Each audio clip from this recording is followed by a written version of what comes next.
السلام علیکم دوستو، آج ہم پھر سے حاضر ہیں انفارمیٹیو لاؤنج کی ایک نئی ویڈیو کے ساتھ۔ دوستو، آج ہم بات کریں گے تاریخ کی سب سے طاقتور ترین معذرت کے بارے میں۔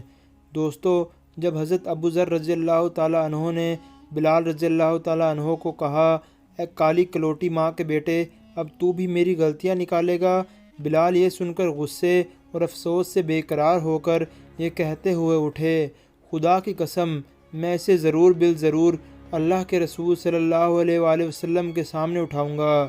یہ سن کر اللہ کے رسول کے چہرے کا رنگ بدل گیا اور آپ صلی اللہ علیہ وآلہ وسلم نے ارشاد فرمایا، ابو ذر، کیا تم نے اسے ماں کی آر دلائی؟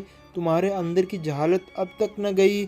اتنا سننا تھا کہ ابو ذر یہ کہتے ہوئے رونے لگے، یا رسول اللہ، میرے لیے دعائے مغفرت کر دیجئے، اور پھر روتے ہوئے مسجد سے نکلے۔ باہر آ کر اپنا رخسار مٹی پر رکھ دیا اور بلال سے مخاطب ہو کر کہنے لگے، بلال، جب تک تم میرے رخسار کو اپنے پاؤں سے نہ روندو گے، میں اسے مٹی سے نہ اٹھاؤں گا۔ یقیناً تم معزز و محترم ہو اور میں ذلیل و خوار۔ یہ دیکھ کر بلال روتے ہوئے آئے اور ابو ذر سے قریب ہو کر ان کے رخسار کو چوم لیا اور بے ساختہ گویا ہوئے، خدائے پاک کی قسم، میں اس رخسار کو کیسے رون سکتا ہوں جس نے ایک بار بھی خدا کو سجدہ کیا ہو؟ پھر دونوں کھڑے ہو کر گلے ملے اور بہت روئے۔ دوستو، اور آج ہم ایک دوسرے کی ہزاروں بار دل آزاری کرتے ہیں، مگر کوئی یہ نہیں کہتا کہ معاف کر دیں یا معذرت قبول کریں۔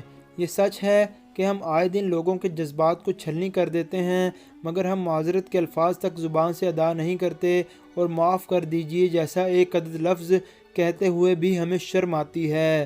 معافی مانگنا عمدہ ثقافت اور بہترین اخلاق ہے، جبکہ کئی لوگ سمجھتے ہیں کہ یہ خود کی بے عزتی ہے۔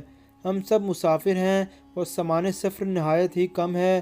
ہم سب دنیا و آخرت میں اللہ سے معافی اور درگزر کا سوال کرتے ہیں۔ آج کی ویڈیو میں بس اتنا ہی، بہت جلد حاضر ہوں گے ایک نئی ویڈیو کے ساتھ۔ اپنا بہت خیال رکھیے گا۔ اللہ حافظ۔